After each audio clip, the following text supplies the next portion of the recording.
y no obstruir las salidas de emergencia. Es importante que escuches las indicaciones del personal de seguridad y responsables de evacuación, los cuales están debidamente identificados. Sigue las indicaciones que marcan los señalamientos colocados en todo el lugar. Recuerda mantener el orden y la cordialidad con los asistentes en todo momento. Respeta a los elementos de seguridad e indicaciones de los coordinadores. Buenos días.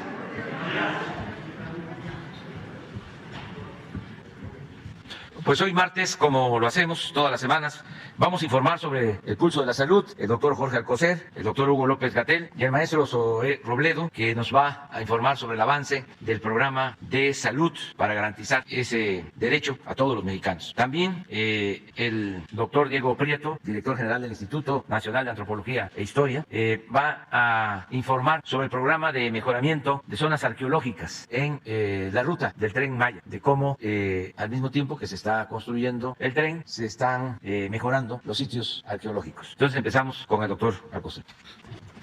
Con su permiso, señor presidente, muy buenos días a todas y todos ustedes. Como ya se indicó el señor presidente, hoy 21 de junio en el Pulso de la Salud vamos a informarles sobre dos temas. El primero, a cargo del doctor Hugo López-Gatell, se presentará el estado que guarda la pandemia producida por el SARS-CoV-2 y la política de vacunación en nuestro país. Y en segundo punto, el maestro Zoé Robledo nos informará los avances del plan de transformación del sistema de salud con el seguimiento de la Jornada Nacional de Reclutamiento y Contratación de Especialistas Médicos, así como las brechas encontradas en Oaxaca y los avances en Nayarit y en Colima. Hugo, por favor. Con su permiso. Maestro, buenos días, querido Zoé. Doctor Prieto, buenos días. Tengan buenos días todas y todos. Comento brevemente sobre la situación de la pandemia de COVID en México. Lo que hemos ido identificando durante las más recientes 9 semanas es un incremento progresivo en la frecuencia de los casos. Los casos estimados van aumentando en las semanas y hay noticias que no son agradables en ese sentido, pero también hay noticias alentadoras respecto a cómo se está comportando esta fase de la epidemia. Lo que vemos es el comportamiento de la variante Omicron, principalmente predominan las variantes BA4 y BA5, y esto lo que quiere decir es que lo que se espera es una enfermedad mayormente leve en las personas. Hay síntomas muy parecidos al catarro común, esto suelen darlo los coronavirus, y ahora este virus SARS-CoV-2 también lo da con la variante Omicron. Ya había ocurrido con la ola anterior, pero es el comportamiento que vemos ahora. Adicionalmente vemos que el crecimiento de la epidemia es más lento de lo que fue en la cuarta ola, y esto también es alentador porque sugiere que la inmunidad de la población, la protección que tenemos todas y todos, ya sea porque padecimos COVID o porque fuimos vacunados o ambas cosas, da resultados y hace que la propagación sea más lenta de lo que fue con la variante Omicron original. Lo más importante es que, también como lo hemos venido informando, a pesar de que aumentan los casos, prácticamente no aumentan las hospitalizaciones. En este momento está 1% la ocupación de camas con ventilador, 4% las camas generales de las unidades COVID, y esto lo que muestra es precisamente esto. La variante Omicron da enfermedad catarral, pero en cambio menor probabilidad de que dé daño a los pulmones, que es lo que podría dar una enfermedad grave que requiriera hospitalización. Y aún más alentador es que las defunciones se mantienen también en buen control. Desafortunadamente ocurren algunas, pero son en mínima cantidad. Tenemos en promedio 5 defunciones diarias a nivel nacional, que es una cifra notoriamente menor comparado con lo que llegamos a vivir durante la segunda ola en particular. En la vacunación COVID seguimos aplicando las vacunas a las personas adultas que quedaron pendientes o que pudieran no haber acudido a vacunarse en su momento, desde luego también a niñas y niños de 12 años en adelante, y estamos próximos a iniciar ya la vacunación de niñas y niños de 5 a 11 años de edad. La respuesta al registro ha sido muy positiva y esto nos da la facilidad de poder programar localmente la aplicación de la vacuna. Anunciamos en este calendario que el próximo jueves 23 llegarán un poco más de 800,000 dosis de vacuna y el viernes 24 1.200.000 para un total de 2.004.000 dosis de vacuna. De las 8.000 originalmente contratadas. Y también debe quedar claro, va a haber vacuna para todas y todos. Vimos en esta semana alguna especulación, sobre todo de personas que suelen opinar sin tener información actualizada o clara o malinterpretan, que se dijo que solo tendríamos 8 millones de niños protegidos. Esto no es el caso. Este es el primer contrato. Tenemos múltiples otros mecanismos para tener vacuna, que los hemos explicado aquí, por supuesto. Y lo que vemos en la última lámina es que son 3 millones, casi 16.000 niñas y niños que han sido registrados ya para la vacunación COVID en toda la República. Muchas gracias. Con su permiso, señor presidente, muy buenos días a todas y a todos. El secretario Hugo, Diego. Como todos los martes, presentamos aquí los avances del Plan de Salud para el Bienestar.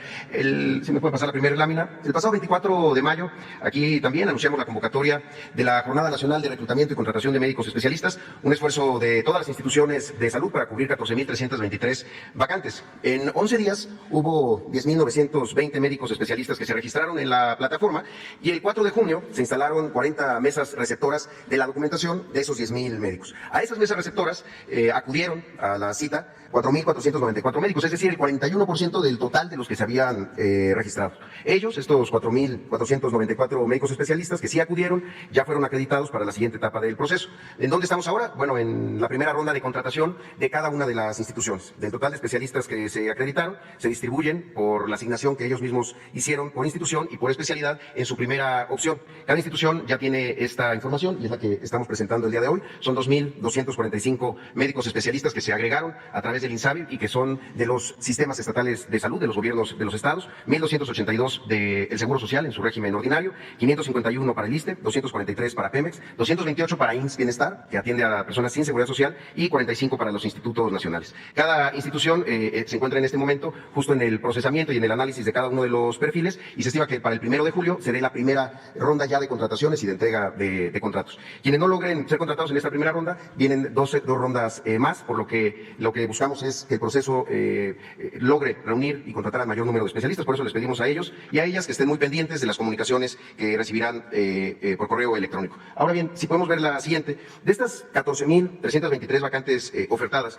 hubo 11,128 que no tuvieron a ningún especialista acreditado, es decir, que no hubo nadie interesado por la vacante o que hubo alguien interesado, pero que no acudió a la cita del 4 de junio. Es decir, solamente hubo 22% del total de vacantes ofertadas que tuvieron por lo menos un médico o médica que se postuló y que acudió a la cita y que fue acreditado o acreditada. Del total de estas vacantes que se mantienen sin cobertura, si lo vemos por institución, tenemos de los gobiernos de los estados que se agregaron a través de INSABI 6,494, del IMSS permanecen 1,925 vacantes, del IMSS Bienestar 1,625, del ISSSTE 1,013 y de Pemex 64 y de los institutos nacionales 7 de las 28 vacantes que ofertó. En las siguientes semanas vamos a dar a conocer cuáles son las siguientes acciones para cubrir estos faltantes que, como se estimaba, se concentran principalmente en zonas rurales y en pequeñas ciudades, además de cierta concentración en algunas especialidades específicas. Si podemos ver la siguiente.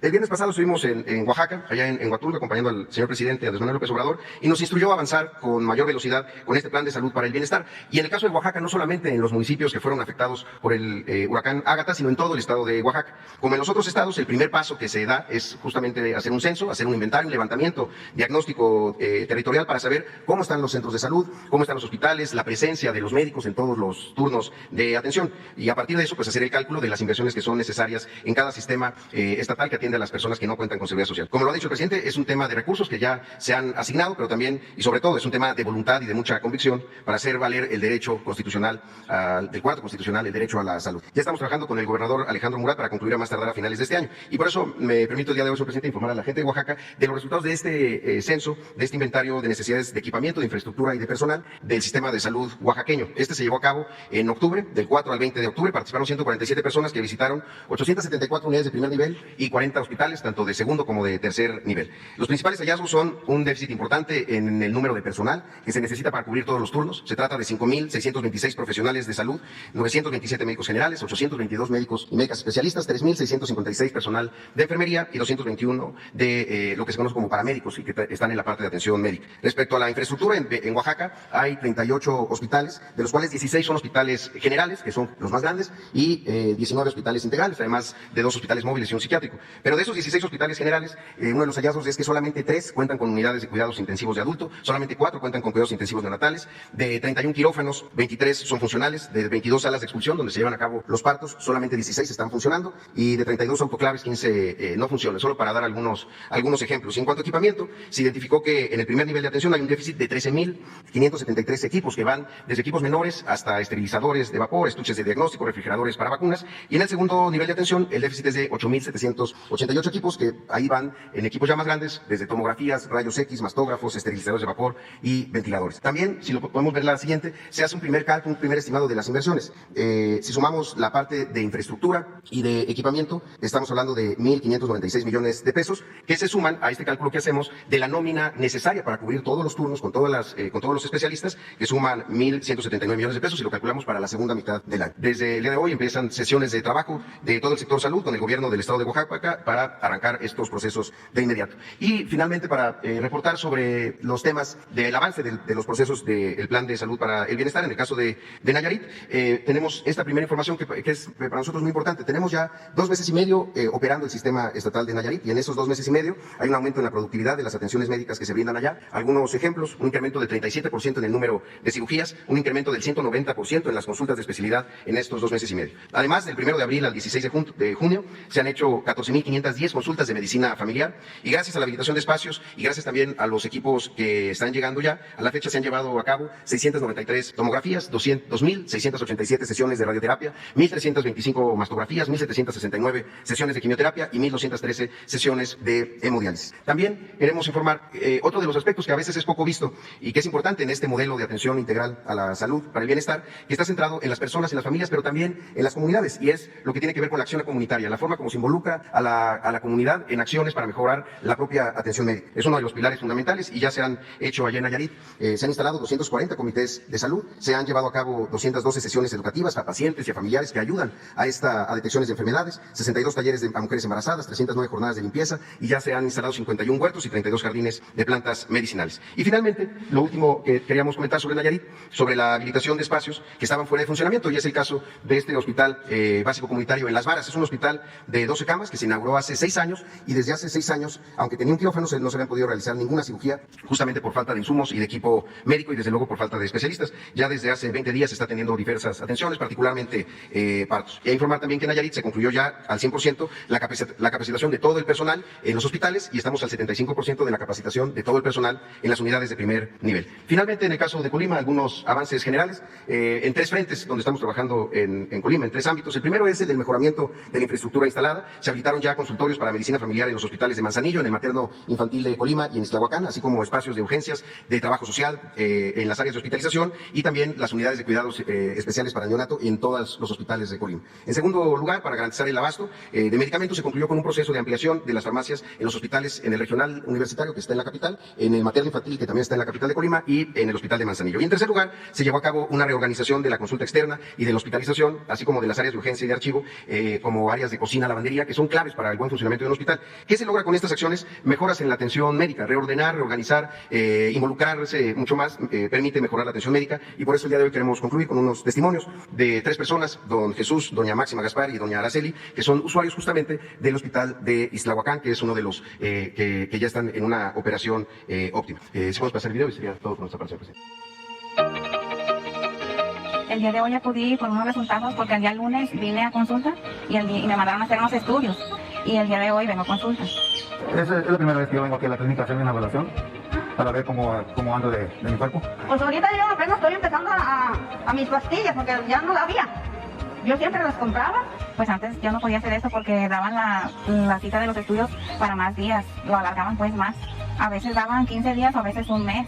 Pues a hoy me lo hicieron el martes y para el día jueves ya estaban los resultados. Hasta ahorita ya se está haciendo otra vez. Y ya le estamos dando gracias a Dios que nos están apoyando. Desde el momento que yo llegué miré la diferencia, que hay un servicio excelente. Pues ya desde el lunes que vine vi mucha amabilidad por parte de los trabajadores. El que te hace el examen es una persona muy excelente, muy atenta.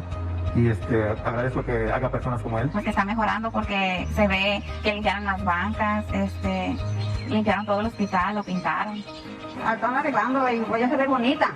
A lo que yo veo que el hospital va a cambiar y está cambiando y se espera que haya un servicio como cuando se empezó, cuando abrió el hospital las puertas. Pues le damos gracias al gobierno federal y a las instituciones que competen porque pues todo esto es beneficio para la comunidad y nos sentimos muy orgullosos de contar con ellos.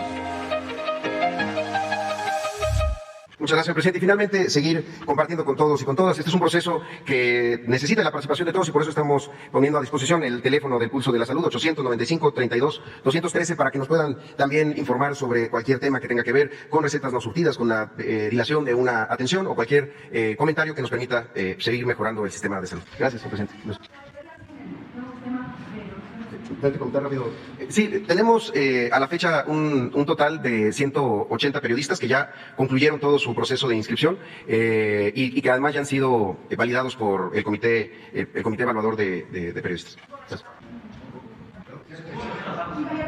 No, sí, sigue abierto hasta el 30 de junio. Lo que platicamos aquí el día que se presentó es que el 30 de junio se presentaría un corte.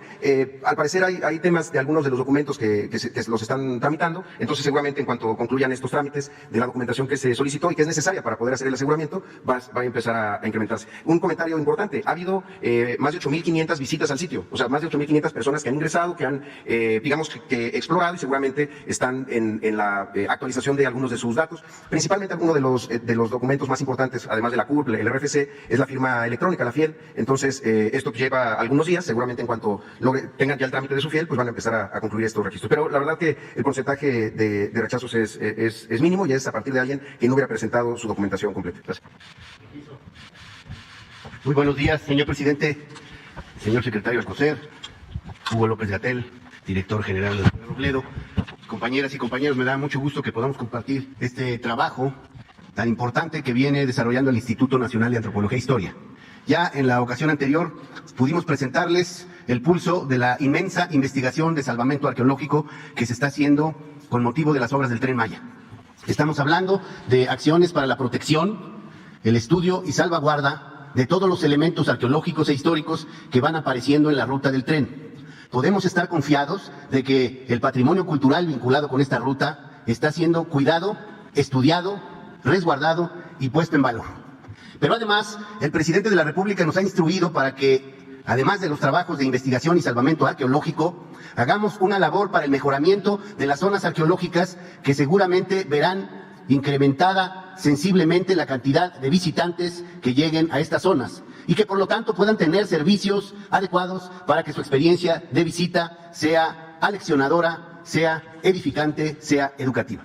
De manera que ahora vamos a destinar la charla, como nos lo ha solicitado el presidente, y vamos a presentar un video que habla precisamente del mejoramiento de zonas arqueológicas con motivo de la obra prioritaria del Gobierno de México, Tren Maya. Adelante. Además de la importante investigación de salvamento arqueológico que acompaña al proyecto Tren Maya Tsimincac, esta relevante inversión del gobierno federal considera la implementación de un programa de mejoramiento de zonas arqueológicas denominado Promesa, que incluye acciones de investigación, conservación, infraestructura y servicios al visitante en 21 sitios arqueológicos en los que se incrementará significativamente el número de visitantes.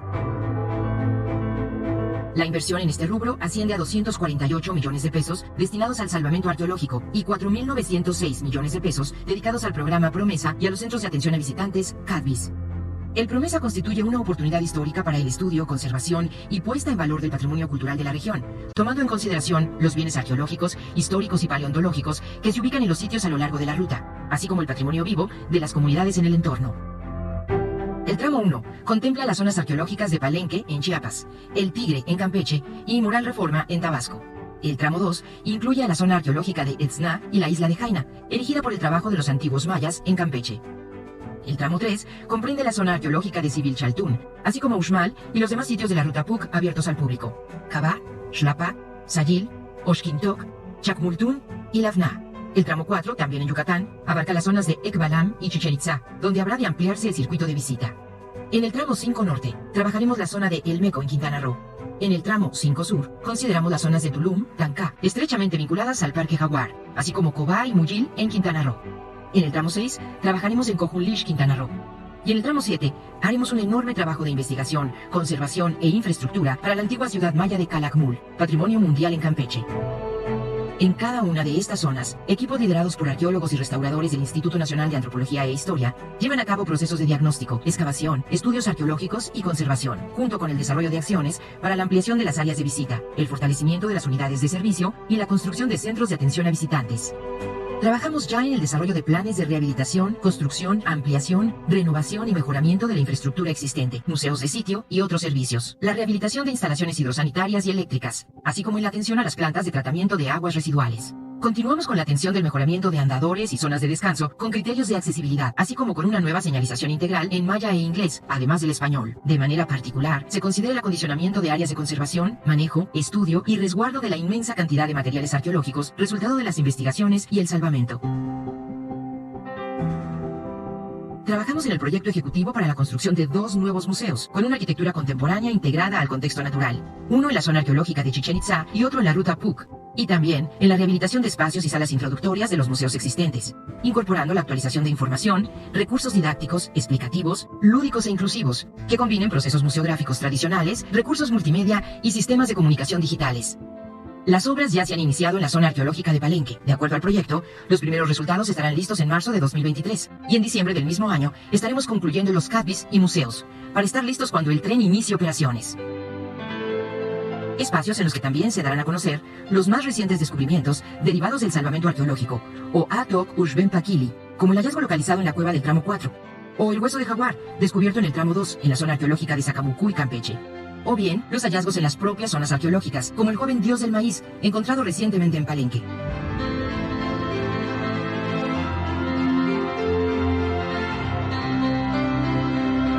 Lograr que los viajeros se interesen en conocer nuevos destinos a partir del recorrido en el Tren Maya nos impone el reto de ofrecer nuevos y renovados servicios para hacer de la visita de nacionales y extranjeros una experiencia de encuentro con el pasado y el presente del mundo maya, en recorridos que vinculen aprendizaje, reflexión y disfrute. Pues se abre un inmenso trabajo en esta materia. El INAH, como ustedes saben, en el país atiende 194 sitios arqueológicos, incluyendo uno paleontológico. Aquí en 21 sitios se van a hacer mejoras muy importantes que se empezarán a observar desde marzo del año 23. Perdón, no escucho. En el tramo 5 también se hará el trabajo de protección, investigación y salvamento arqueológico. Ya tenemos un avance en este tramo todavía menor porque obviamente en este momento no se están desarrollando las obras propiamente dichas. Sin embargo, ya hemos podido prospectar el área y pues hemos establecido un mecanismo para ir acompañando las obras, siempre con el cuidado de los bienes arqueológicos, tanto en superficie como aquellos que se encuentran sumergidos en cuevas y cenotes. Sí. Sí, adelante. No sé quién da la palabra a Jesús. ¿Mande? Es que no sé. Yo creo que ya, ¿verdad? A ver si hay preguntas para su servidor. Adelante.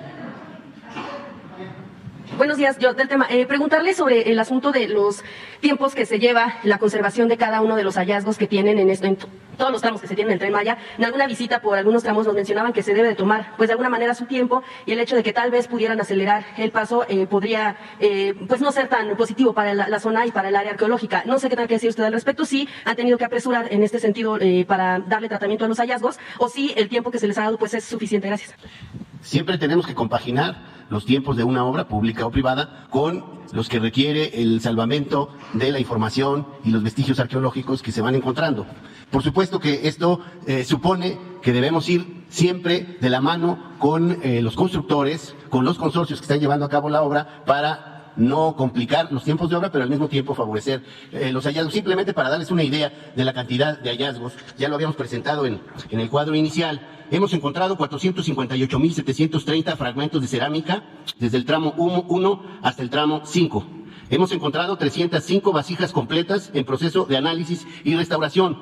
Hemos ubicado del tramo 1 al 5 23.778 estructuras inmuebles, pueden ser cimientos, plataformas, basamentos piramidales o caminos, o sacbé, como llamaban los mayas. 23.778 estructuras que han sido registradas, que han sido georreferenciadas y que por supuesto hemos tomado la información referente. Hemos ubicado 373 enterramientos humanos, algunos en superficie y algunos también sumergidos en cuevas o cenotes.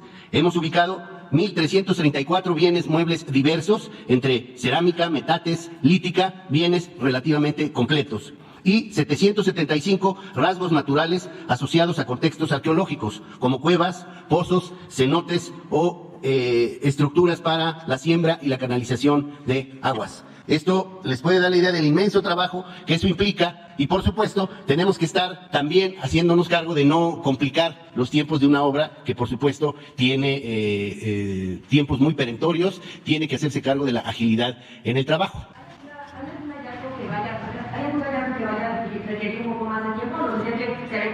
Una ciudad parecida a lo que ya se tiene conocido. El que usted dice es un hallazgo que apareció en el contexto de un fraccionamiento particular en el estado de Yucatán, no es del Tren Maya. Y sí hay hallazgos que pueden requerir regresar a hacer estudios más cuidadosos, pero sobre todo aquellos que están en las inmediaciones del derecho de vía.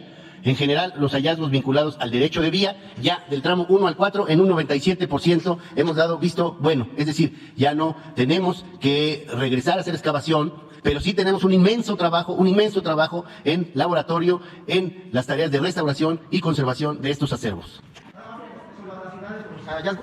Buen día, no me levanto por las cámaras atrás. Carlos Madeva, Noticias Veracruz. Nada más para preguntarle, regularmente cuando uno está en la ENA, que yo tuve ahí un curso hace muchísimos años, se habla del tema de cuántas ciudades o cuántos hallazgos pueden finalmente ser visitados por turistas. Es preguntarle, consultarle, en cuanto se abra el Tren Maya, cuántos de esos hallazgos tendrían el potencial para que inmediatamente cuando se inaugure el Tren Maya puedan ser visitados por los turistas. Por ahí se mencionan 21 zonas arqueológicas, pero ¿cuántas más podrían sumarse ya una vez inaugurado el Tren Maya, antropólogo? Vinculados al Tren Maya se encuentran alrededor de 45 zonas arqueológicas. No todas contarán con recursos adicionales del programa de mejoramiento de zonas arqueológicas Promesa, porque efectivamente pues el recurso es finito, pero todas estarán a la disposición y abiertas para que el público las visite. Estamos hablando entonces de más de 45 sitios, de un total de 194 que están abiertos al público en todo el país. Estos serían los que inmediatamente que se inaugure el Tren Maya tendría acceso al público.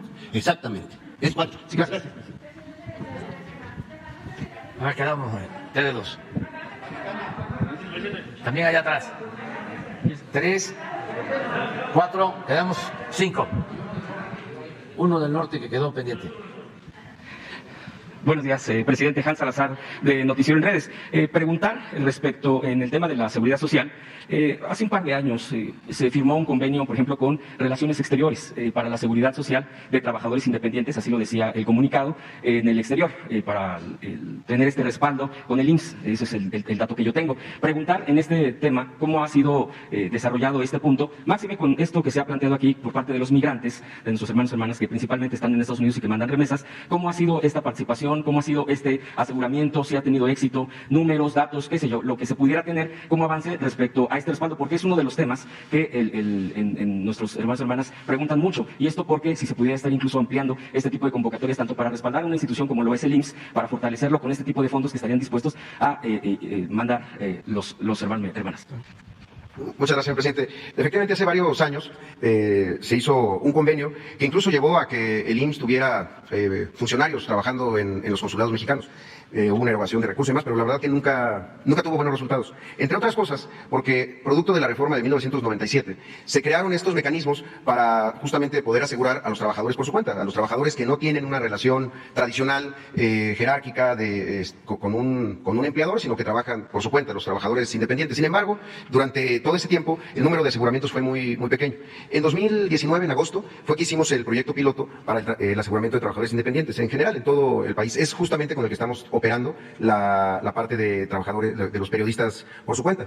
En ese sentido, también hemos trabajado tanto con el Instituto de los Mexicanos en el Exterior y con la Dirección de Relaciones Exteriores, la Dirección de América del Norte, y obviamente con el canciller Marcelo Ebrard, en cómo desde los propios consulados, pues en la red consular que es tan grande en nuestro país, se pueden hacer acciones primero para informarle a los migrantes cómo es el aseguramiento. Había algunos temas, digamos, de trámite que se tenían que resolver, sobre todo cómo hacer el pago. Uno de los elementos que ellos nos manifestaban es que les venía mejor hacer un pago anualizado y no necesariamente estar pagando mes con mes. Este aseguramiento es igual al de periodistas, digamos, que incluye la posibilidad de asegurar a sus beneficiarios, es decir, a su núcleo familiar, muchos de ellos que permanecen aquí en nuestro país, a veces las esposas, los esposos, hijas e hijos menores de 16 años, o incluso los padres, y las madres que tienen dependencia económica. Esto ya se está haciendo. Hemos estado participando en 3 de las jornadas de educación financiera que hacen los consulados, pero ya incorporando la posibilidad del aseguramiento. El piloto, la verdad que ha tenido un buen resultado, como lo es un piloto que está permitiéndonos observar cuáles son las necesidades. La verdad que tiene ventajas frente a los modelos anteriores, que eran honestamente solo de simulación,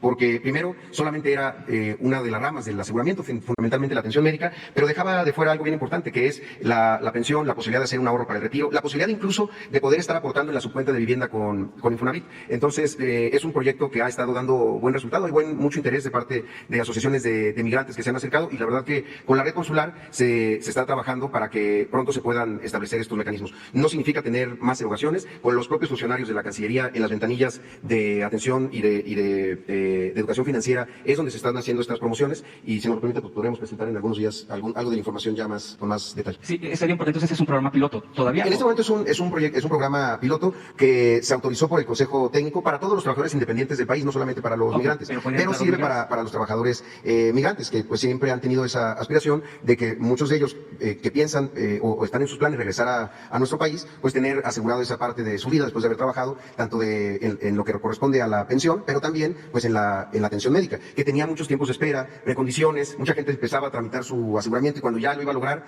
le decían ya no te vamos a asegurar porque ahora tienes algunas enfermedades que ya no me permiten asegurarte, cosas así. Eso es lo que el piloto nos está permitiendo, digamos que romper esas barreras para el aseguramiento de independientes, considerando que los trabajadores que están en Estados Unidos, muchos de ellos pues trabajan así, por su cuenta. Gracias. Preguntarle, presidente, respecto también al tema de migrantes, el próximo mes, como usted ya ha estado confirmando, va a tener una visita a Washington posterior al 15, no sé si ya se tenga alguna fecha, y preguntarle, de hecho, en la visita que hizo el canciller Marcelo Ebrard a Los Ángeles a propósito de la Cumbre de las Américas, en un encuentro con migrantes, le pidieron a él, al canciller, una reunión en este mes próximo que usted estará en Washington con migrantes, algún tipo de representación, algún tipo de encuentro con ellos, así como usted ha estado comentando, pues que si hubiera la viabilidad, ha estado haciendo usted mensajes, pero ellos lo que piden es un encuentro. ¿Usted ve viable que en su visita a Washington pueda tener este encuentro con ellos? Pues lo vamos a analizar. Yo la verdad tengo comunicación permanente con los migrantes en general, porque hay muchas organizaciones, hay paisanos y pues es complicado el poderse reunir con todos, pero constantemente tengo información de lo que sucede, la atención en los consulados, los problemas que hay en cada consulado, también diferencias de grupos, tengo información y lo que más importa es que se sientan protegidos, defendidos por el gobierno de México, por su gobierno. Y eso lo estamos haciendo. Cada vez es más el respeto a los migrantes en Estados Unidos, a nuestros paisanos. Y cuidamos de que no haya maltrato, de que no haya discriminación. Y ya lo he dicho aquí, y lo repito, no vamos a permitir que ningún candidato, ningún partido, con propósitos electoreros en Estados Unidos, utilice como piñata a los mexicanos, a nuestros paisanos y a los migrantes en general. Ya se terminó ese tiempo de que te guardaba silencio, porque hay grupos muy racistas que utilizaban la xenofobia, el odio a extranjeros para obtener votos. Eso lo hemos estado combatiendo y lo vamos a seguir combatiendo. Eso es lo fundamental. Y que se regularice su situación migratoria, son los temas, básicamente. Entonces, decirle a los paisanos que aunque yo no pueda reunirme, no es que no lo desee, sino hay ciertas circunstancias, de todas maneras, ellos están representados en su gobierno. Es un gobierno que defiende sus derechos y que defiende al pueblo de México y a nuestra nación.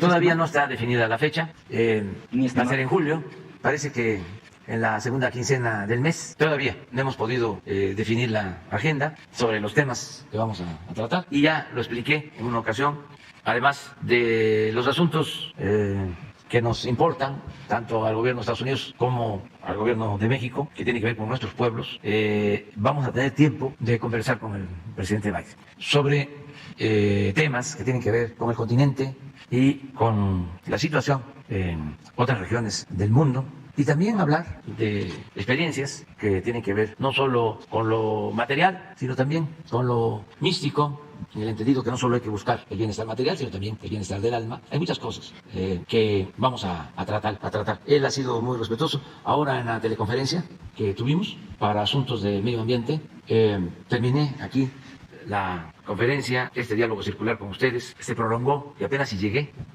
cuando me tocaba intervenir, y él ya había estado un tiempo, había escuchado a jefes de Estado, de gobierno, y me esperó. Y ya fue la última participación que escuchó, ofreció disculpa y se levantó, pero antes dio una especie de conclusiones sobre la reunión y fue muy respetuoso con México, fue al país al que se refirió el presidente Biden. Por eso le tenemos mucho respeto, estimación, y sabemos que van a seguir siendo muy buenas las relaciones entre el gobierno de Estados Unidos y nuestro gobierno. Presidente, a propósito de este momento que se está viviendo, el día de ayer ya se mencionaba aquí el triunfo de Petro en Colombia, toda esta ola de izquierda, de gobiernos progresistas, de candidatos progresistas que están ganando, no está por demás decirlo, y hay varios análisis, varios aspectos de lo que se está viviendo en Latinoamérica, el liderazgo que usted tiene, incluso la influencia que se tiene de nuestro país, en particular de usted con el liderazgo que ha tenido de esta influencia, y que ahora comenta que en esta reunión con Biden, que tocará diversos temas incluso a nivel continental. Yo le insistiría en este tema, presidente, porque de Assange. Preguntarle concretamente, porque acaban ya de firmar la extradición Gran Bretaña a Estados Unidos, y bueno, pues ya se ha dado mucho contexto cuál es la situación de Julian Assange, este periodista, pues ejemplo mundial, y que prácticamente está en vilo su vida, aún con todavía más con estas decisiones. Preguntarle si, así como en su momento usted nos compartió la carta que entregó a el entonces presidente Trump, ahora usted pudiera estar haciendo interceder, mejor dicho, ante Joe Biden para esta situación en favor de Julian Assange. Y finalmente, presidente, esa es otra, para aprovechar, el día de ayer en Hidalgo, bueno, pues hay manifestantes en contra de un basurero, incluso ayer hubo un asesinato de uno de estos activistas, están en plantón, porque dicen que es un relleno que pues llegarían eventualmente cosas tóxicas pues contra el medio ambiente, ya hay un muerto. Y acusan al alcalde, al presidente municipal. Ellos piden esta intervención de lo que se está revisando. Preguntarle si se comentó en la mesa de seguridad de esta mañana. Sería cuánto, presidente, y le agradezco que me haya dado la palabra. Sí, en el caso de Julian Assange, nosotros, en efecto, al finalizar el gobierno del presidente Donald Trump, solicitamos que se le exonerara, porque es un preso de conciencia, es injustamente tratado. Su delito, entre comillas, fue denunciar violaciones graves de derechos humanos en el mundo, y además intromisión del gobierno de Estados Unidos en asuntos internos de otros países. Eso fue lo que hizo Assange.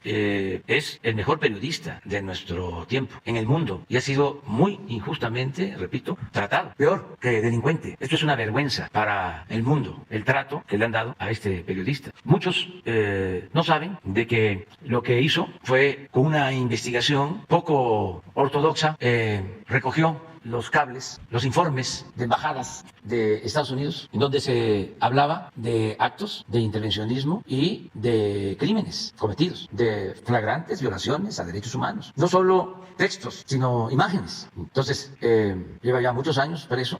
Yo esperaba que la justicia en el Reino Unido lo protegiera. Sin embargo, fue muy decepcionante el que lo estén enviando a Estados Unidos, condenarlo a vivir de por vida o estar de por vida en la cárcel, enjuiciado. Entonces, ¿y las libertades? ¿Vamos a quitar la Estatua de la Libertad de Nueva York? ¿Vamos a seguir hablando de democracia? ¿Vamos a seguir hablando de protección a los derechos humanos? ¿De libertad de expresión? Yo quiero, ya que se trató el tema, plantear que sí voy a pedir al presidente Biden que se atienda este asunto. Estoy consciente de que va en contra de grupos duros, severos que hay en Estados Unidos como en todos los países, pero también debe de prevalecer el humanismo. México le abre las puertas a Assange. En el caso de que se resuelva liberarlo, hay mecanismos para hacerlo. Cuando le escribí al presidente Donald Trump, recuerdo que él estaba por terminar su mandato y, de conformidad con las leyes de Estados Unidos, tienen esa facultad los presidentes para emitir decretos, para liberar a presos, para indultar. Es una facultad de los presidentes. Me gustaría antes a ver si conseguimos una imagen de la información que se difundió a través de esta investigación de Assange sobre cómo se asesinó a unos periodistas. A ver si se consigue. Creo que fue en Irán o Irak. Entonces, esto es lo que produjo la persecución. Naciones Unidas debe pronunciarse. Todas las organizaciones de defensa de derechos humanos. No puede haber silencio. Sí, muchos, la mayoría, porque son apéndices del poder. Sí, desde luego.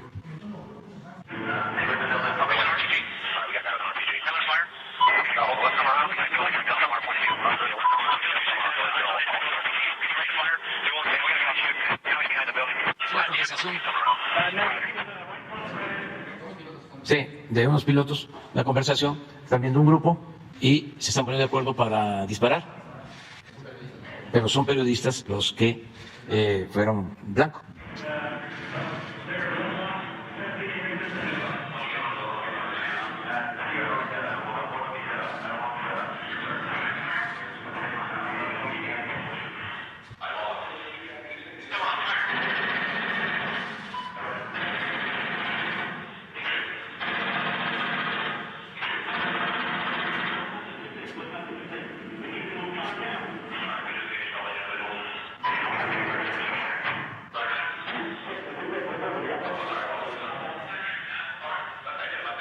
Esto es por lo que está, y hay muchas otras informaciones. Bueno, sí, se vio hoy en la mañana y se va a hacer la investigación completa. Sí.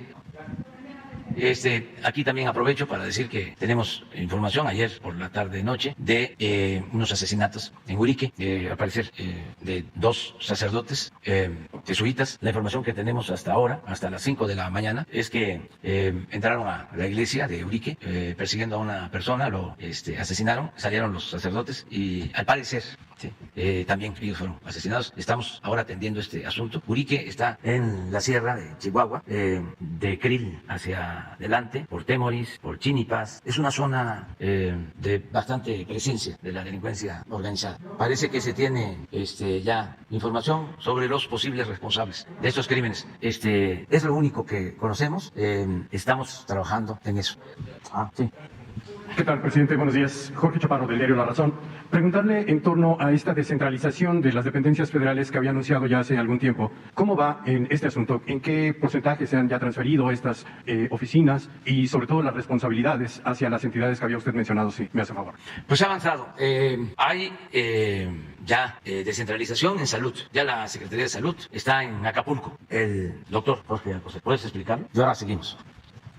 Sí, muchas gracias, señor presidente. De inicio los invito a que conozcan el lugar, pero más que todo que conozcan Guerrero y su estado de salud. Esta donación que se hizo por el gobierno anterior es de un edificio inteligente que está en la costera, que está en lo que se conoce enfrente de la tradicional playa de Hornos, muy cercana del centro, y tiene las condiciones para albergar prácticamente a toda la Secretaría en su amplitud. Esto ha sido por etapas, ha sido por condiciones de respeto a los trabajadores que deciden en una situación, algunos residir ahí, otros temporalmente, pero la situación de respeto para todos los trabajadores se ha mantenido y desde luego para los trabajadores de salud, que en forma continua estamos porque yo también tengo que venir aquí al menos 2 días a la semana a estar en trabajo que se realiza aquí en diferentes oficinas en cuanto a la presidencia y a otras que se requieren todavía y no han estado en el contexto de ser totalmente por vía de transmisión foránea. Este es un sitio que nos ha permitido, y tenía razón el señor presidente cuando se le señaló, bueno, ¿y por qué a Guerrero? ¿Por qué a Chilpancingo? De inmediato pues cambió a Acapulco porque es un centro de comunicación para lo que estamos viendo hoy y en concreto, y con eso termino, es un centro Acapulco de mucha vida, de mucha comunicación y de facilidades mayores que en Chilpancingo para poder ir a Oaxaca y poder desplazarnos hacia los restantes estados del sureste que comparten las condiciones sociales, las condiciones de derechos y las condiciones de atraso, entre otras cosas, con lo que viene siendo el sureste en la cual se está trabajando y en salud lo estamos haciendo. El edificio de referencia ya dio cabida de inmediato prácticamente a todo el INSABI, que es un instituto muy amplio y que lo pueden encontrar ustedes ahí cuando no está en la montaña o cuando no se está en los lugares más remotos que esos que son los que estamos hablando todos los días, en especial en la salud. Y desde luego también ahí está lo que representa a COFEPRIS, no completo, lo digo como un ejemplo, porque COFEPRIS tiene también una situación en todo el país que le permite estar algunos días ahí con atención. Lo ejemplifico, por ejemplo, a la basura. El problema de la basura es un problema que repercute directamente en la salud y en la ciudadanía y que requiere desde luego una integración que se está haciendo ahí como primer ciudad que se atiende esto en Acapulco. Y así progresivamente los invitamos y les mantendremos en la atención de lo que se les ofrezca. Muchas gracias. Perdón, señor secretario, ¿tendrá el monto que ha representado para la dependencia este traslado? ¿El monto? Sí, ahí sí quiero señalar una situación muy especial, muy particular, que ejemplifica la bondad de la población, y estoy refiriéndome no solo a los trabajadores, sino a las familias de los trabajadores. Progresivamente han puesto mucho de su empeño, de su decisión y desde luego de su convicción de que esto es lo que requiere la salud de nuestro país. Es un giro de sitio para facilitar muchas de las acciones y presencia en lo que ya señalé. Y desafortunadamente Acapulco, como ejemplo donde está la sede, pues es un desarrollo total, importante, mundial, pero de interés hacia el turismo, un interés importante también, pero de inmediato nos dimos cuenta que el interés para construcción de sitios de habitación para aquellos que lo tienen temporal o que desde luego toman esa decisión con su familia ha sido desde luego difícil porque no hay esta situación, aunque ya se empieza precisamente a trabajar por diferentes razones en ello, y yo estimo que antes de que termine este mandato, estos 6 años, tendremos ya estabilizada la población que va a estar ahí viviendo. Pero además sí nos da la oportunidad a ir contratando, se ha contratado alrededor de un 20% de trabajadores originarios de la región, por ejemplo tenemos de Oaxaca inclusive, y desde luego del propio Guerrero. Esto desde luego, reitero, señala que la gente participa, la gente lo toma en bien, porque realmente la ciudad aquí de la Ciudad de México complica mucho el que estén viniendo tan frecuentemente aquí, y queremos hacer esto de acuerdo a los derechos de la gente e inclusive dando oportunidad a nuevos colaboradores de la salud como debe ser. Gracias. Señor presidente. Importante señalar de que el que esté la Secretaría de Salud en Guerrero, pues es poner la Secretaría de Salud en uno de los estados más pobres de México y poder estar cerca de los otros dos estados con más pobreza, Oaxaca y Chiapas, toda la costa y la sierra del Pacífico. Yo creo que esa región es la de más abandono en materia de salud y por eso se decidió estar allá. Tenemos que cambiar la forma de actuar de las instituciones y lo estamos logrando, de que el gobierno no son oficinas donde llegan funcionarios que no se les puede llamar servidores públicos, sino funcionarios que llegan a las 10 y salen a las 2 y si acaso regresan 1 o 2 horas a la oficina. Por lo general ya no regresan y se trabaja de lunes a viernes. Eso puede aceptarse en condiciones de normalidad, pero no en tiempos de transformación. Es territorio, no escritorio.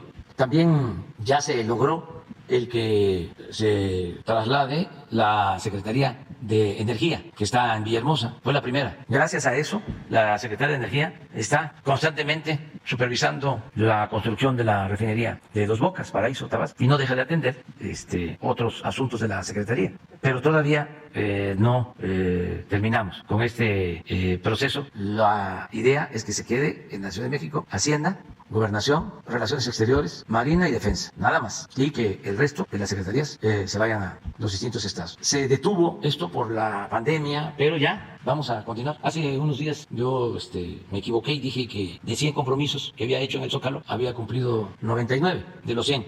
He cumplido muchos más que no estaban en los 100. Pero de esos 100 no son 99, son 98, que es lo de Ayotzinapa y precisamente lo de la descentralización, que no hemos podido cumplir. Todo lo demás ya, o se cumplió o está en proceso. ¿Han enfrentado resistencias, presidente, por parte de los trabajadores o de algunos grupos de poder anterior? No, la verdad que los trabajadores al servicio del Estado se han portado muy bien, sean oficinistas, sean maestros, sean médicos, sean electricistas, sean petroleros, todos. Estamos rescatando a México con los trabajadores. Y no hemos tenido ningún problema. Y no han habido despidos. Y hemos procurado mejorar la situación laboral de los trabajadores. Y muchos están entusiasmados. Trabajan por convicción.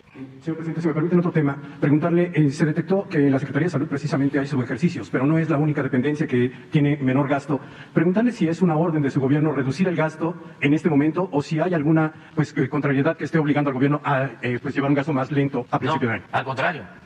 Estamos pendientes porque no hay subejercicio. A ver si me puede mandar de favor la hoja de gasto, el último corte de programas, Juan Pablo. Vamos acorde con el programa y lo que queremos pues es que no haya déficit. Ya no es el tiempo de antes, de que no se trabajaba. Ahora tenemos que estar autorizando transferencias de recursos para que las obras no se detengan, porque se está avanzando. Necesitamos, por ejemplo, más recursos, que ya estamos consiguiendo, para la refinería de Dos Bocas, más recursos para el Tren Maya, más recursos para la presa de Santa María, en Sinaloa. Afortunadamente, no se ha caído la recaudación y nos está ayudando lo del aumento en el precio del petróleo, porque aun cuando ese excedente se está destinando una parte para que no aumenten las gasolinas, el diésel, los energéticos, todavía nos queda ahí una cantidad de recursos, porque el petróleo está en promedio en $110 el barril. Nosotros calculamos que este año, solo por la venta de petróleo, vamos a tener alrededor de 1.300.000 millones de pesos. ¿Cuánto significa esto? Pues como el 25%, 25% del presupuesto nacional. No, hay que descontarlo. Pero sí tenemos en el balance un excedente. Entonces estamos trabajando para que se cumpla con todos los programas. Este programa de salud lo tenemos que tener para el año próximo. ¿Qué significa? Que estén en buen estado los centros de salud, las unidades médicas, los hospitales de segundo nivel, los hospitales de especialización, que no falten los médicos generales, que no falten los especialistas, que se atienda los 7 días, las 24 horas, que no falten los medicamentos, los estudios clínicos, que se regularice a todo el personal de salud, que no haya trabajadores contratados de manera eventual, sino que todos tengan su base, que sea un servicio universal, gratuito, que se vaya a un hospital si se requiere ser atendido, se hagan todos los estudios, se haga una intervención quirúrgica si es necesaria, se entreguen todos los medicamentos y no tenga el mexicano que pagar nada. Ese es el ideal, el sueño que queremos convertir en realidad el año próximo. Por eso vamos a estar aquí los martes y nos estamos reuniendo permanentemente para ver este asunto, que no falten los medicamentos, que lleguen las medicinas hasta el más apartado rincón de nuestro país, donde se requieran. Es un desafío, como lo mismo llevamos cerca de 1.600 sucursales del Banco del Bienestar construidas, pero son 2.700. A finales de este año vamos a estar con 2.000, un poquito más. A mediados del año próximo, las 2.700. Y no es fácil.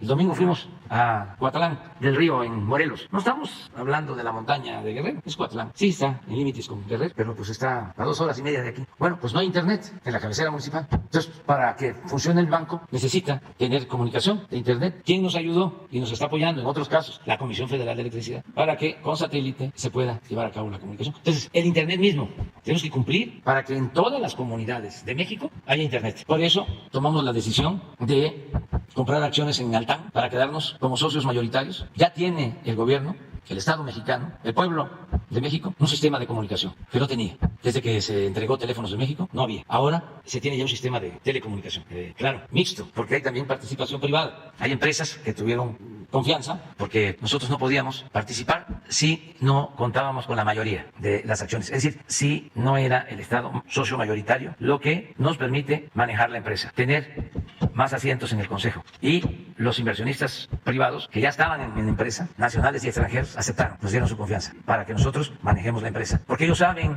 que ya no hay corrupción y que se actúa con eficiencia. Entonces, eso nos permite tener una red ya para cubrir el 70% de las poblaciones, o el 70% de la población del país con Internet. Eso es lo que abarca esta empresa, 70%. Nos falta el 30%. Tenemos que instalar de aquí al año próximo 1,000 antenas y poner en funcionamiento varios kilómetros de la fibra óptica de la Comisión Federal de Electricidad. Pero bueno, estamos en eso y tenemos mucho trabajo, bastante trabajo, y la idea es no dejar nada en proceso, terminar todo. Mucha gente no sabe, pero en esta ocasión nos quitaron, porque fue una reforma que se llevó a cabo 2 meses, o sea que no van a ser 6 años, van a ser 5 años, 10 meses. Durante mucho tiempo, siglos, los presidentes terminaban a finales de noviembre, 30 de noviembre, y la toma de posición del nuevo presidente era el 1 de diciembre. Ahora yo voy a terminar el 30 de septiembre del 24, son 2 meses. Pero bueno, tenemos que seguirnos aplicando y decirle a la gente que nos sigan ayudando como lo están haciendo, nos están apoyando mucho, la gente está muy contenta porque están viendo resultados. Por ejemplo, este fin de semana que inauguramos estas sucursales del banco, nos tocó inaugurar el domingo una en Iztacalco, y en Magdalena Michuc. Es una sucursal grande que va a atender a muchísimos beneficiarios de los programas de bienestar, adultos mayores, becarios, los jóvenes construyendo el futuro, personas con discapacidad, sin comisiones, y va a ser el banco con más sucursales y con más recursos destinados a la población, porque ya este año el banco va a manejar cerca de 500,000 millones de pesos, pero para el 24 va a estar muy cercano a los 800,000 millones cuando se tengan todas las sucursales del banco. ¿Quién sigue?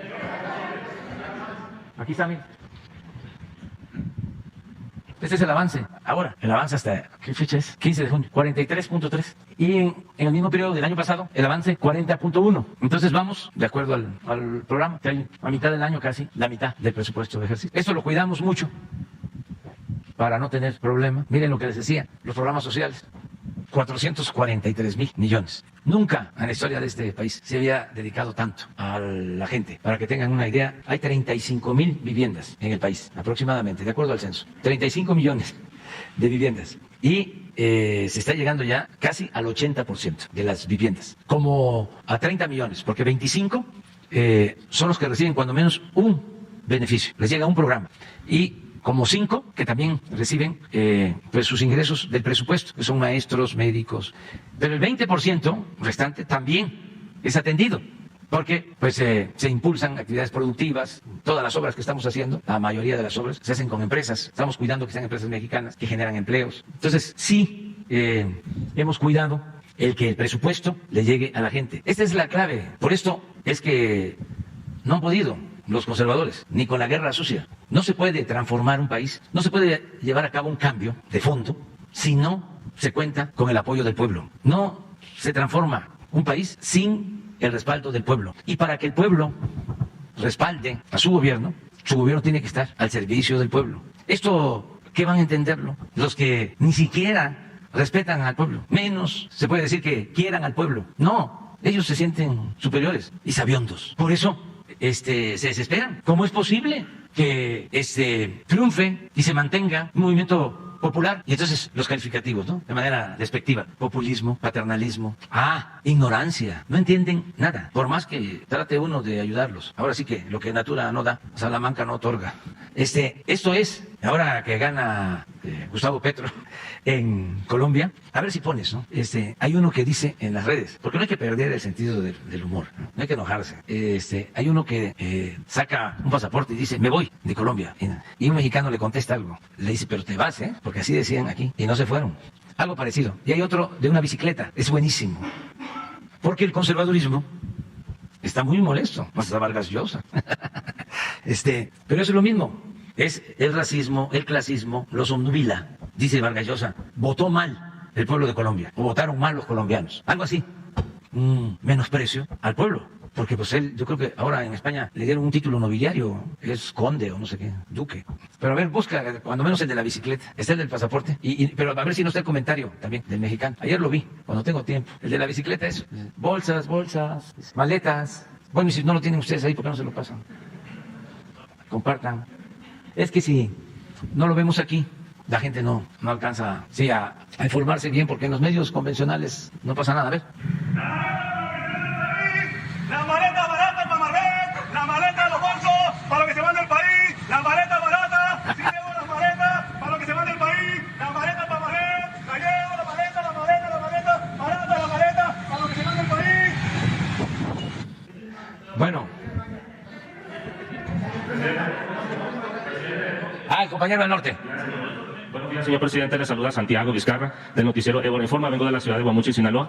Y en la formación personal, presidente, que he recibido, me han enseñado a honrar a mis autoridades. Y antes de plantearle mi inquietud, permítame de todo corazón honrarlo, bendecir su vida, su familia, todo lo que lleva su nombre y su equipo de trabajo.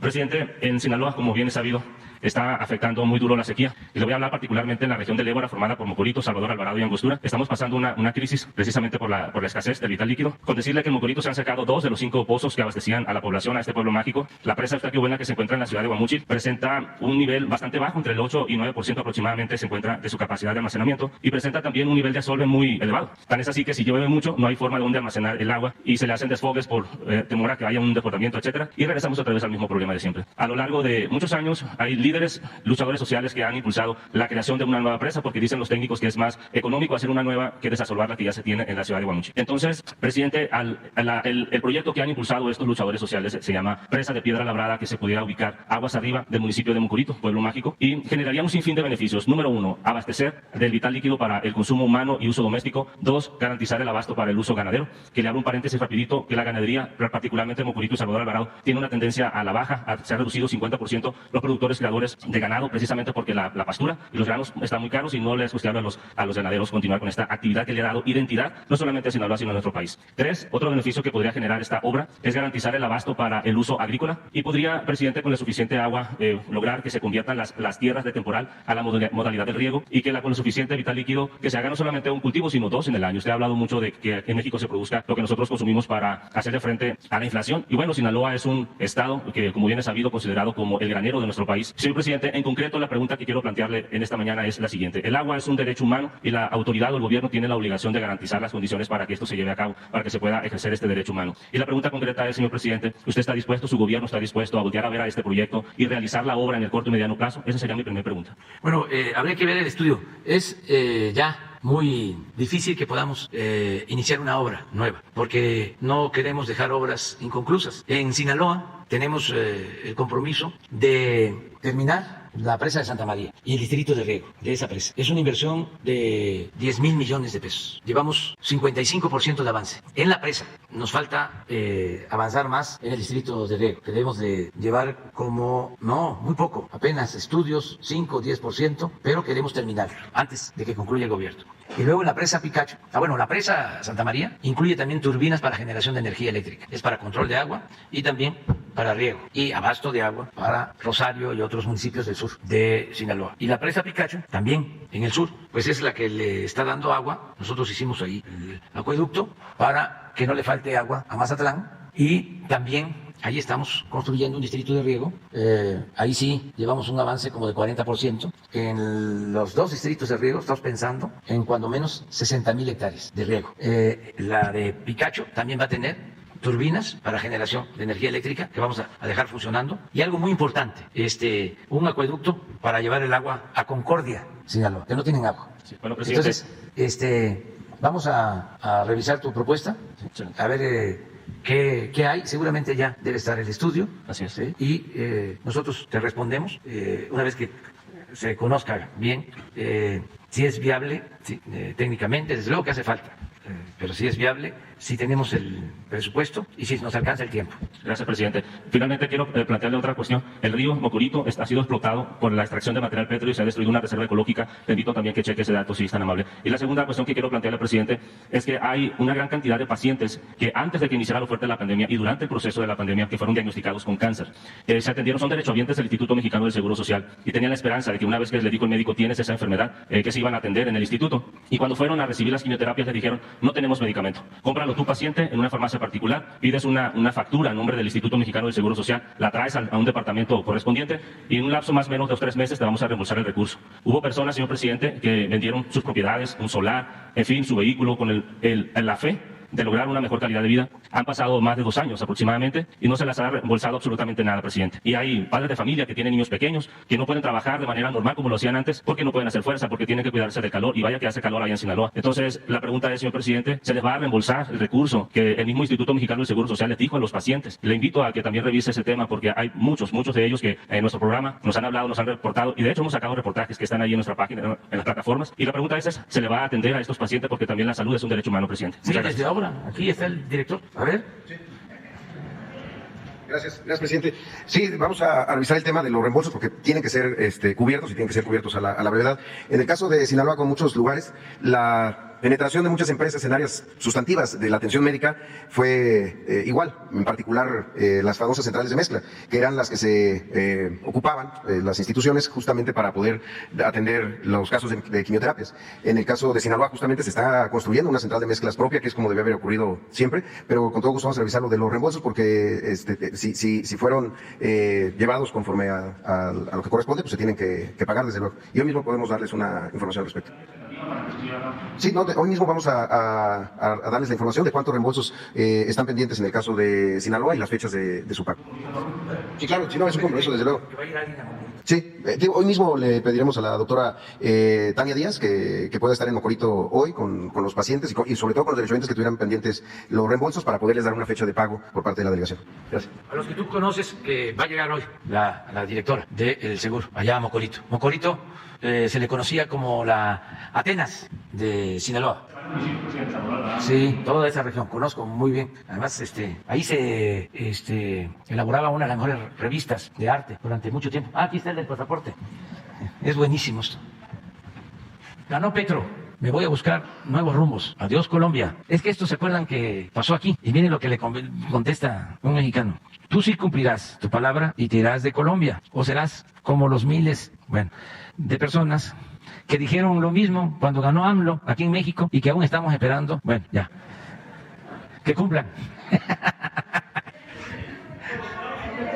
Nada más para lo de Colombia. Miren, es muy importante el avance del movimiento progresista, pero 2 acotaciones. Una, que México, aún con su buena fama de manejo en política exterior, que viene de tiempo atrás. Nada más pensemos lo que hizo Miguel Cárdenas con miembros de la comunidad judía, con los refugiados españoles, lo que hizo el presidente López Mateos, que se opuso a la expulsión de Cuba de la OEA, y México fue el único país de América que se solidarizó con la Revolución Cubana. Y luego lo que hizo el gobierno de Luis Echeverría en la protección de refugiados chilenos, argentinos, uruguayos, o sea, de cuando las dictaduras del Cono Sur.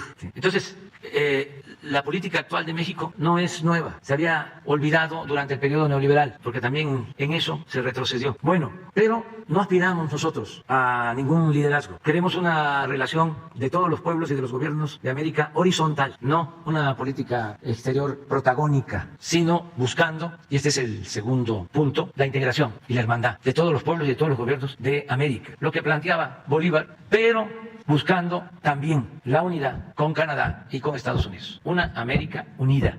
una región del mundo que se fortalezca precisamente por actuar de manera coordinada, integrada, con respeto a las soberanías de cada país, sin dominios hegemónicos. Eso es lo que deseamos. Y en la medida que los pueblos, como está sucediendo, ahí sí, de América, vayan optando por la justicia, por la democracia con dimensión social, porque los conservadores dicen democracia, pero es kratos sin demos. Esa es su democracia. Poder sin pueblo. Y la democracia es kratos y demos. Poder y pueblo. Poder del pueblo. Eso es lo que está pasando en la actualidad. Un gran despertar ciudadano, una toma de conciencia, un cambio de mentalidad. Y yo espero que esto siga sucediendo.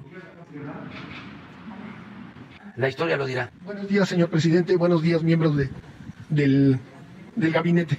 Eduardo Esquivel Ancona, SDP Noticias. Mi primera pregunta es en relación al Tren Maya. El día de hoy hay una nota en el diario Reforma de un espeleólogo que dice que se llama Octavio del Río. Este señor dice que debe el INAH ya parar la obra del tramo 5 porque hay 58 posibles sitios paleontológicos en esa región. Y no sería posible, no sé qué opinión tengan de esto, y si no sería posible que viniera aquí y viera todo lo que se está haciendo, lo que están haciendo con el Tren Maya, y explicarle a este señor, y él quiere que se cambie el trazo, que se detenga y no sé por qué el tramo 5 es el que siempre es, cuando hay sitios arqueológicos en toda la ruta, pero es en el tramo 5 donde les da mucha preocupación. Entonces, si pudieran saber la opinión de usted y si se le podría invitar a este señor. A ver, tú puedes platicar sobre los vestigios arqueológicos del tramo 5 en comparación con los otros tramos. Por ejemplo, lo que significa en vestigios arqueológicos el tramo 3. Sí, miren, sin duda alguna, el tramo que tiene la mayor cantidad de vestigios, y por eso el presidente nos lo encargó de manera muy particular, es el tramo 3. Hay miles de vestigios arqueológicos, de estructuras, cimentaciones, restos de lo que pudieron ser áreas habitacionales, por miles, sobre todo muchos vestigios de superficie. El tramo 5 representa, en primer lugar, una dificultad en el sentido de que el tramo se ha cambiado en 3 ocasiones, el trazo, por diferentes motivos que a mí no me corresponde dilucidar. Este tramo no presenta esta densidad de vestigios arqueológicos. Efectivamente, lo que sí presenta es un conjunto de cuerpos de agua y cuerpos cavernosos que debemos cuidar. Ya se ha documentado cómo distintas poblaciones, como particularmente Playa del Carmen, han afectado sensiblemente el acuífero Maya, y eso no tiene absolutamente nada que ver con el Tren Maya. Efectivamente, hemos trabajado de la mano con el consorcio Grupo México y también con la Secretaría de la Defensa Nacional, que se ocupa de la parte norte de dicho tramo. Hemos prospectado los distintos trazos que se nos han dado y estamos esperando que se reinicien las obras. No sé por qué digan que el INAH suspenda un tramo que de momento está en espera de que se resuelvan situaciones de amparo.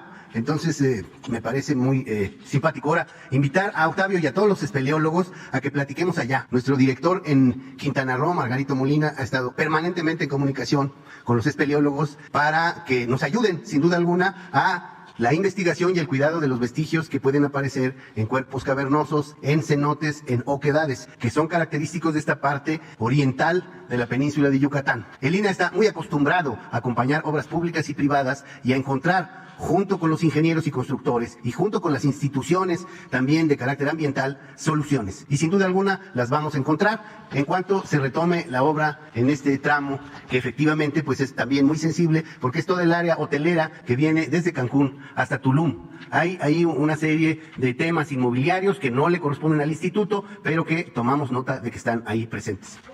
¿Es cuánto? Mande usted. En este momento no lo hemos determinado, ya lo estaremos considerando nuevamente en el momento en que se retome la obra, se retome el trabajo. ¿Es cuánto?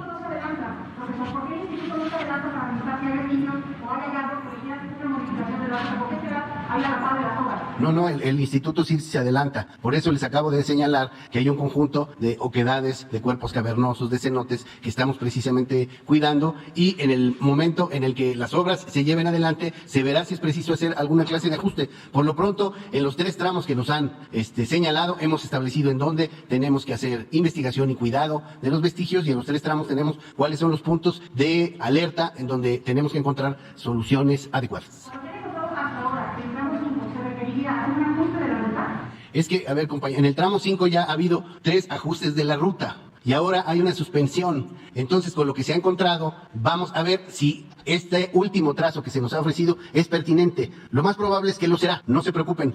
Lo que les quiero señalar es que tenemos la instrucción del presidente de que la cuestión ambiental y la cuestión arqueológica se cuiden de manera muy particular.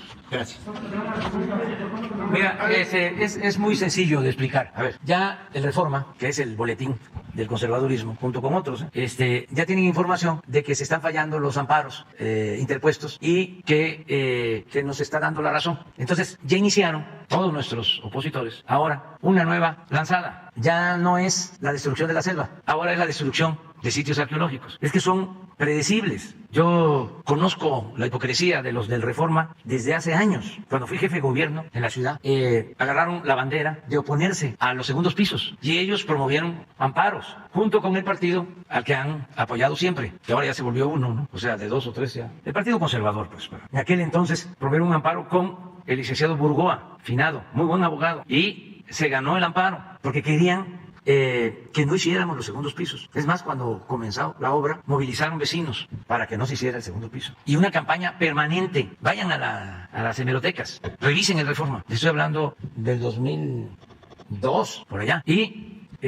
tuvimos que informar de que no se iba a afectar, que el segundo piso era precisamente para no destruir viviendas. Porque, ¿qué sucedía y sigue pasando en la ciudad? Pues aumenta el parque vehicular, pero no aumenta la superficie de rodamiento. Entonces, cuando el finado Juan González se hicieron los ejes viales, que era ampliar las avenidas. Y en algunos casos, pues, se llevaban casas, viviendas, vecindades. Pero eso en el tiempo del maestro finado Juan González, cuando nosotros llegamos al gobierno, además de no buscar afectar a nadie, porque nunca le hemos hecho mal a nadie, y luchamos por convicción en favor del pueblo. Entonces, había mucho problema vial, porque creció muchísimo el parque vehicular, y no había opciones, no había alternativas. Transitar por el viaducto, transitar por el periférico, era muy difícil. Entonces, con la ayuda de algunos ingenieros, me acuerdo mucho de Gutiérrez Vivó, que nos ayudó, que era medio de comunicación, muy contrario a la actitud opositora del Reforma, que ni siquiera era porque le importara, ¿no?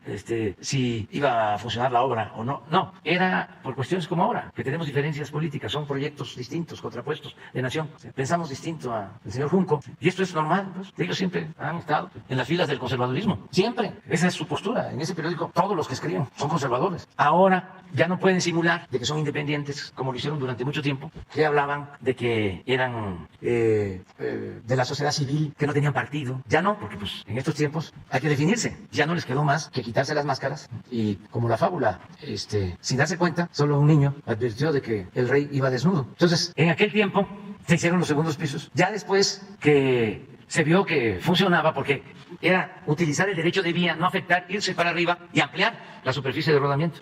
Esa es la esencia del segundo piso. Ya después que empezaron a hacer segundos pisos, nada más que de paga, pues ya el Reforma no volvió a decir nada. Entonces, ahora con lo del Tren Maya, ¿por qué es el tramo 5? Si somos serios, rigurosos, profesionales. Aquí está Diego, y pues hay antropólogos y hay arqueólogos. Esa zona del tramo 5 es de las de menos presencia de la cultura maya, de las menos pobladas. Aquí hay que tener en cuenta de que toda la península, como el Valle de México, como todo el país, estaba completamente poblada antes de la llegada de los españoles y siglos atrás. Bueno, aquí donde estamos, esto se construyó encima de templos y de el centro de lo que fue la Gran Tenochtitlán. Cuando nos invaden, que eso también es muy interesante, se impone una cultura y buscan destruir. No buscan, destruyen lo más que pueden todo lo que tenía que ver con la cultura prehispánica. Y empieza el descrédito a los valores, a las creencias del pueblo sometido, del pueblo dominado. Y empiezan a destruir templos y a destruir lo que llamaron en ese entonces, y se sigue llamando, ídolos, en un propósito o un afán despectivo. Entonces, de ahí la destrucción. Pero estaba muy poblado y grandes ciudades. Entonces, en esa zona, donde está el tren, el tramo 5, pues no es lo mismo que de Calquiní a Izamal, que es el tramo 3, o de Tulum a Escárcega, que ahí está, entre otros sitios importantes, Calakmul, y bueno, Tulum y Cobá. Pero eso no tiene que ver con el tramo 5, por donde va a pasar el tren. Entonces ahora, cuando dice la compañera, ¿por qué no se adelantan y de una vez clausuren el tren? O sea, pero es el razonamiento muy irresponsable de esta prensa conservadora, reaccionaria, y que hay también de por medio? Pues los intereses. Resulta que los ambientalistas que no quieren el Tren Maya en esa zona no vieron lo de la destrucción de Vulcan, de la empresa estadounidense, y ya estamos terminando de hacer todo el estudio para mostrarles la destrucción tremenda que causaron. Y ni en Reforma, ni Xcaret, ni nadie dijo absolutamente nada. Claro que hay un interés político. Lo que quieren es frenarnos, o sea, que no podamos terminar la obra. Lo que buscaban cuando el segundo piso, hace 20 años. Entonces, vamos a seguirle. Pero ese periódico es un pasquín del conservadurismo, sin profesionalismo, sin objetividad, bajo la máxima del AMPA, del periodismo, de que la calumnia cuando no mancha tizna. Entonces, como aquí le llamamos a las cosas por su nombre, ya es el momento de decir, ya están resolviéndose los amparos, entonces como ya no va a haber afectación al medio ambiente, porque ni siquiera fueron los propietarios de la tierra, los campesinos, los que habitan las comunidades, los que presentaron los amparos, sino es un grupo X financiado por estos conservadores, pues no tienen sustento, pero lo que quieren también es que se nos pase el tiempo. Ya nos quitaron 3 meses y ahora apuestan a cuando menos quitarnos 3 meses más. Nada más que se les olvida de que somos muy perseverantes nosotros. Somos tercos cuando defendemos nuestros ideales, nuestros principios. Mucho más perseverantes que los conservadores. El conservador es por lo general muy acomodaticio. No tiene convicciones firmes. Es muy superficial. Nosotros no. Nosotros defendemos nuestros ideales a fondo. Y más cuando tenemos razón. Pues creo que quedan 2, ya resolvieron 3, ya están por resolver, pero por eso empezó la nueva campaña. Acuérdense de que terminando, apenas inauguramos el aeropuerto Felipe Ángeles y como a los 2 días o 3 empezó la campaña del Tren Maya. Y ahora es otra lanzada. Y desde luego, ¿ustedes creen que van a faltar expertos que opinen en contra del Tren Maya? Pues claro que no van a faltar. Hay como arroz. ¿Cuántos expertos profesionales se formaron y vivieron al amparo del poder neoliberal en estos últimos tiempos? Miles, con Aguilar Camín, con Krause, no capillas, sino catedrales de intelectuales, de científicos, que eran los que recibían los premios, condecoraciones y muchos privilegios. Pero en general, como en todos los pueblos y como ha sido en México, el pensamiento conservador, ahí está. Es como el pensamiento fascista. Porque ya no está Hitler, como ya no está Mussolini, ya no hay nazifascismo. Claro que hay. Como ya no está Franco en España, no hay franquismo. Claro que hay. Como ya no está Porfirio Díaz, ni está Salinas, ya no hay porfirismo, ya no hay salinismo. Claro que hay. Muchísimo, millones. Yo lo veo en las encuestas. ¿Por qué no presumimos? Sí. No la de hoy. Sí.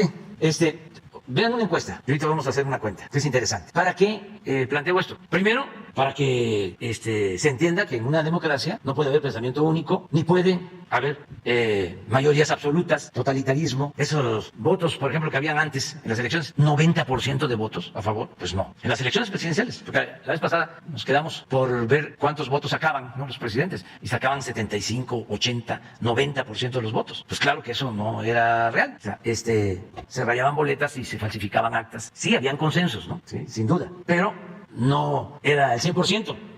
Eso nunca ha existido en México. Ni cuando se expulsó a los extranjeros y se consiguió la segunda independencia de México, que se pensó y ahora se va el conservadurismo y no va a retoñar porque había sido derrotado por entero, primero en la guerra de Reforma y luego cuando traen a Maximiliano y propician la invasión de Francia a México. Triunfa la República y se piensa, se acabó el conservadurismo. No, al poco tiempo ya Porfirio Díaz se había hecho cargo de volverlo a levantar y siempre ha existido. A ver si tienen para explicar. La oposición a nosotros, de acuerdo a esta encuesta, es como de un 25, de 26%. Aquí está.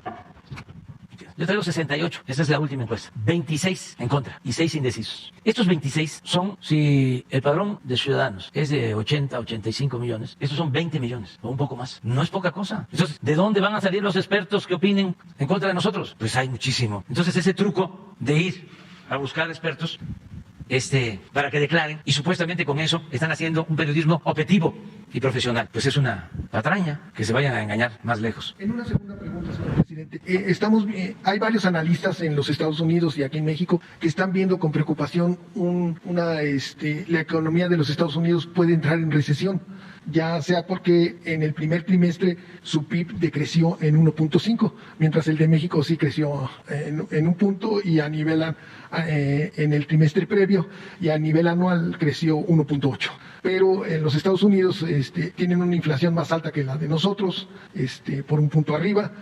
Las tasas se está encareciendo el crédito porque están subiendo las tasas de interés. La FED subió en 75 puntos base la tasa de interés, que eso empieza a encarecer el crédito, y esto, pues para las empresas, pues no hay crecimiento. Hay en la cadena de suministros, en los Estados Unidos y aquí en México también, un deterioro porque se cerraron las fábricas en China, por el COVID, y por la guerra en Ucrania, pues también hay problemas con la cadena de suministros. Entonces yo le quisiera preguntar, ¿están viendo ustedes esto? ¿El gobierno lo está viendo? ¿Qué se podría plantear?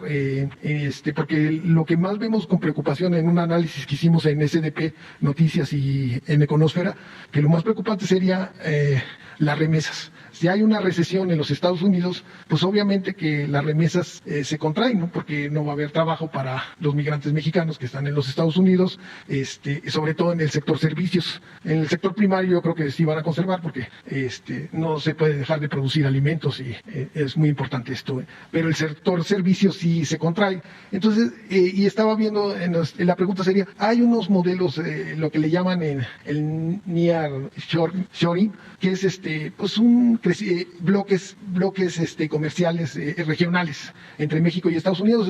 Estaba viendo con atención el decálogo que dijo usted el viernes pasado, donde hablaba de unos proyectos eólicos y solares con inversión de empresas americanas, y que para dar no solo energía eléctrica a esa parte del país del norte, sino también a los Estados Unidos. ¿No habrá de otros proyectos para que no nos salvemos de esta recesión en los Estados Unidos? Porque ya no es tanto como decían antes, cuando a Estados Unidos le da gripa, a México le da pulmonía. Ahorita creo que tenemos ya más como defendernos. Y entonces la pregunta sería en específico, ¿hay, aparte de este proyecto energético que usted anunció el viernes pasado, otros proyectos así regionales donde se den empleos y haya crecimiento económico? Bueno, pues dos propósitos y un deseo y también una propuesta que tiene que ver con lo que estás planteando.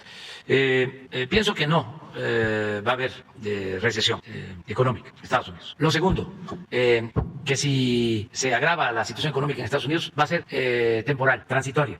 Esos son mis pronósticos. Lo tercero tiene que ver con el deseo de que le vaya bien a Estados Unidos, porque no solo son nuestros vecinos y amigos, y además viven muchos mexicanos en Estados Unidos, sino también la integración que tenemos ya en lo económico y el caso de las remesas nos afectaría un agravamiento en la crisis de Estados Unidos. Entonces deseamos que le vaya muy bien a Estados Unidos. Y precisamente estamos buscando cómo ayudarnos mutuamente. Va a ser uno de los temas que le voy a plantear al presidente Biden. ¿Cómo ayudarnos en el caso de que continúe la inflación y se profundice la crisis económica? Porque como tú lo has señalado, se puede hacer mucho para integrar nuestras economías, ayudarnos en alimentos, con energéticos, con trabajadores.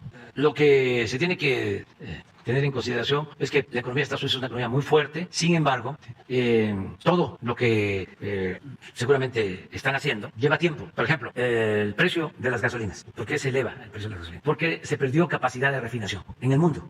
Entonces no se le puede poner petróleo crudo a los automóviles. Se le tiene que poner gasolina. Y aunque se tenga el petróleo crudo, extraerlo lleva tiempo. Pero lleva más tiempo refinarlo y convertirlo en gasolina. Eso es lo mismo del gas. Se puede tener gas, pero ¿cómo se transporta? Si no se tienen gasoductos, si no se tienen plantas de licuefacción para congelarlo y transportarlo en barcos, si no se tienen plantas regasificadoras, eso lleva tiempo.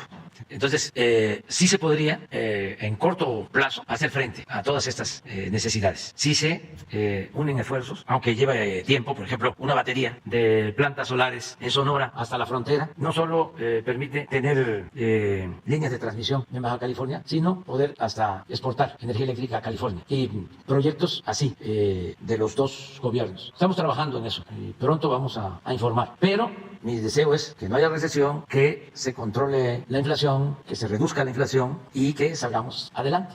De suministros. Y resolver lo de cadena de suministro conjuntamente. Y estamos trabajando en eso. Bueno, ya, mañana ya seguramente nos van a regañar. Pero ni modo. ¿Ah? trabajo bastante.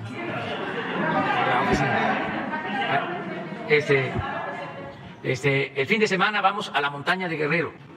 Vamos a Tlapa. El viernes, terminando la conferencia, porque vamos a estar en la tarde, vamos a evaluar lo de construcción de caminos de mano de obra y vamos también a iniciar los trabajos de la construcción de un centro de rehabilitación para niñas, niños con discapacidad en la montaña de Guerrero, que es pues la región más pobre de México. Afortunadamente se contó con el apoyo de la Asociación Civil Teletón y vamos a trabajar de manera conjunta. Nosotros vamos a donar el terreno, vamos a otorgar las becas para la atención a las niñas, a los niños. Ellos van a construir el centro y también en el caso de los especialistas, que se trata de Tlapa, es probable que nos ayuden especialistas de Cuba para las terapias, pero va a funcionar este centro. Estamos trabajando de manera coordinada y luego de estar en Tlapa vamos a Malinaltepec, a San Luis Acatlán, a la Costa Chica de Guerrero para supervisar caminos de mano de obra que se están construyendo y el domingo vamos a inaugurar un libramiento en Acapulco y vamos a tener otras actividades. Ese es el fin de semana. Ya. Mañana, vienes. Mañana.